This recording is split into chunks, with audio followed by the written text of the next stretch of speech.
Cuando pagas a los pilotos lo mismo que a los cajeros en McDonald's, tienes un problema serio. Aquí no estamos hablando de trabajos comparables.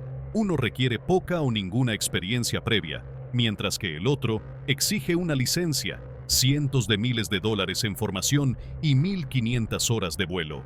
Esta es solo una de las razones por las que el mundo se está quedando sin pilotos.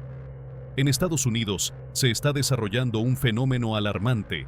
Todo comenzó después de la Segunda Guerra Mundial, cuando los beneficios para los pilotos militares eran tan escasos que abandonan el ejército en cuanto podían. En ese entonces, los pilotos de combate eran rápidamente contratados por aerolíneas comerciales. Hoy, enfrentamos dos problemas cruciales. Primero, los beneficios para los pilotos militares han mejorado tanto que prefieren quedarse en el ejército. Segundo, la producción de nuevos pilotos en Estados Unidos ha disminuido drásticamente debido a la baja demanda. A medida que la industria de la aviación se expandía, los aviones se transformaron en salones lujosos con bares y camareros. El gobierno de EE-UU regulaba los precios de los vuelos, evitando que las aerolíneas abarrotaran a los pasajeros. Como resultado, las aerolíneas competían ofreciendo servicios cada vez más extravagantes. Pero todo cambió en los años 80, cuando el gobierno dejó de fijar los precios mínimos de las rutas. Hasta entonces, los pilotos disfrutaban de salarios altos y un estatus social comparable al de abogados y médicos. Con la liberalización de los precios, los billetes comenzaron a bajar, más personas volaban, aumentando las probabilidades de accidentes, y con ello, los requisitos para ser piloto se volvieron más estrictos. A pesar de los obstáculos, muchos seguían viendo en la aviación una carrera prometedora. Todo cambió drásticamente en 2009 con el accidente de Colgan Air, que provocó una revisión exhaustiva de las normas de la aviación. El gobierno implementó dos medidas clave: aumentar el mínimo de horas de vuelo para nuevos pilotos a 1.500 horas y exigir un certificado de piloto de transporte de aerolínea, ATP. Además, redujeron las horas de vuelo permitidas y aumentaron el tiempo de descanso obligatorio. Estas nuevas reglas, aunque orientadas a mejorar la seguridad, complicaron el proceso para los pilotos jóvenes. Ahora, la mayoría de las aerolíneas no exigen exclusivamente un diploma universitario, pero tener uno es una ventaja. El costo promedio de un título universitario es de aproximadamente $130,000, pero esto es solo el comienzo. La siguiente etapa es obtener una licencia de piloto privado, lo cual implica 35 horas de vuelo con un instructor, a $140 la hora, sumando unos $4.900 sin contar las clases. En total, esto puede ascender a $8.000.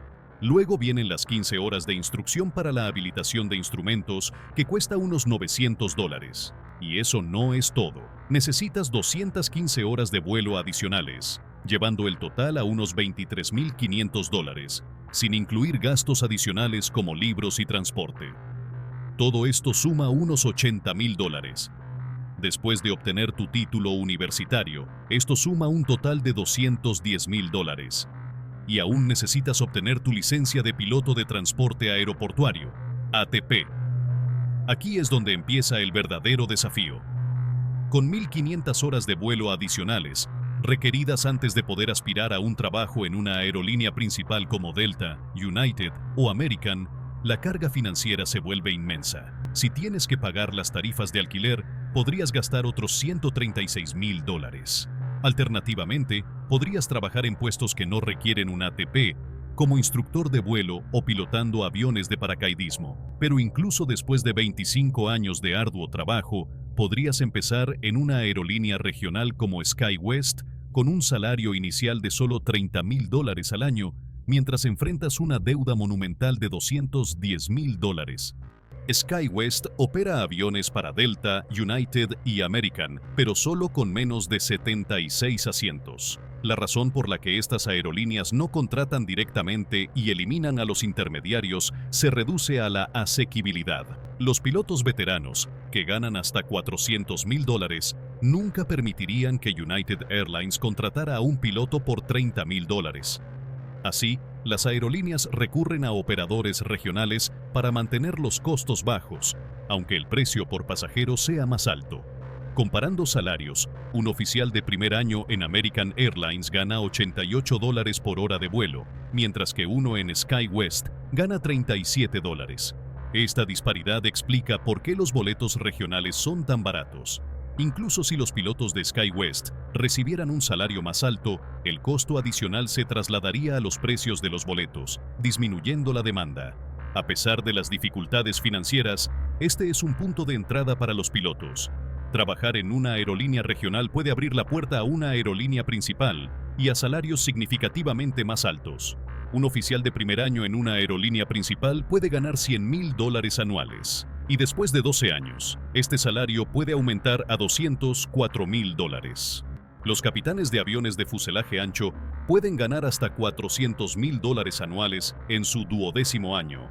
Por esta razón, muchos pilotos buscan oportunidades en aerolíneas extranjeras, como las de los Emiratos Árabes Unidos, donde las leyes garantizan salarios mínimos de $200,000 y estos ingresos no están sujetos a impuestos. Aunque se reportan largas horas y poco descanso, esta opción sigue siendo más atractiva que un salario de $30,000. Para poder trabajar para una aerolínea importante como Delta, United o American, necesitarás acumular 1,500 horas adicionales de vuelo. Si tuvieras que pagar las tarifas de alquiler, esto te costaría unos $136,000. Si prefieres evitar esta considerable suma, tendrás que buscar trabajos que no requieran un ATP, como instructor de vuelo, remolcando pancartas o pilotando aviones de paracaidismo. Tras décadas de arduo trabajo para obtener el ATP, la recompensa puede parecer una broma cruel. Un puesto en una aerolínea regional como SkyWest, con un salario inicial de apenas $30,000 anuales, todo mientras enfrentas una deuda de $210,000. SkyWest opera aviones para grandes compañías como Delta, United y American, pero se limita a aviones con menos de 76 asientos. Esto significa que, aunque reserves un vuelo con una de estas aerolíneas principales, podrías terminar volando con SkyWest. Los aviones más pequeños son más costosos si se considera el precio por pasajero. ¿Por qué entonces necesitamos estas aerolíneas regionales? ¿Por qué Delta no contrata directamente y elimina a los intermediarios? La respuesta se reduce a la asequibilidad. La razón por la que a los pilotos veteranos se les paga hasta $400,000 y a los pilotos jóvenes entre $30,000 y $50,000 es el precio por asiento de pasajero. La industria de la aviación está fuertemente sindicalizada y los pilotos senior nunca permitirían que United Airlines contratara a un piloto por $30,000 anuales. Por lo tanto, las aerolíneas principales firman contratos con aerolíneas regionales como SkyWest, que pagan salarios más bajos a su tripulación y, en consecuencia, pueden ofrecer boletos más baratos. Por ejemplo, el salario por hora de vuelo de un oficial de primer año en American Airlines es de $88, mientras que el de un piloto de primer año en SkyWest es de $37. Esta disparidad explica por qué los boletos regionales son tan baratos. Mientras que algunos pilotos ganan cientos de miles de dólares, otros apenas alcanzan el salario mínimo. Si los pilotos de SkyWest recibieran un salario más alto, esto inevitablemente aumentaría el costo de los boletos. Pero, ¿quién estaría dispuesto a pagar precios exorbitantes para volar de Fargo a Minneapolis? Si los precios suben, la demanda de esos boletos disminuirá. Una lección básica de economía. Los pilotos jóvenes enfrentan una difícil elección entre aceptar un salario de $30,000 o no tener ingresos en absoluto. A pesar de las dificultades financieras, trabajar en una aerolínea regional es una puerta de entrada a mejores oportunidades. Si un piloto de SkyWest logra volar para Delta, más adelante en su carrera podrá operar vuelos de Delta y ganar mucho más dinero. Aunque los salarios en las aerolíneas regionales son bajos, un oficial de primer año en una aerolínea principal puede ganar $100,000 anuales. Después de 12 años, este salario puede aumentar a $204,000. Los capitanes de aviones de fuselaje ancho en su primer año ganan aproximadamente $340,000 y en su 12º año, este salario puede llegar a $400,000 anuales. La promesa de salarios significativamente más altos en el futuro es lo que mantiene a muchos pilotos en el camino, a pesar de los desafíos iniciales. Por eso estamos viendo un creciente número de pilotos que optan por trabajar en las aerolíneas de los Emiratos Árabes Unidos, donde las leyes garantizan que los pilotos jóvenes no ganen menos de $200,000 al año. Además, estos ingresos no están sujetos a impuestos. A pesar de las largas horas de trabajo y el poco descanso entre vuelos reportados en los Emiratos, muchos pilotos prefieren esta opción a un salario de apenas $30,000. Similarmente, en China estamos observando un fenómeno similar. Los pilotos jóvenes comienzan con un salario inicial de $312,000, reflejando la creciente demanda de viajes aéreos y la expansión de la industria. Este aumento en la demanda ha llevado a que los salarios anuales suban a $500,000 para muchos pilotos, con aproximadamente el 10% de los pilotos chinos siendo extranjeros.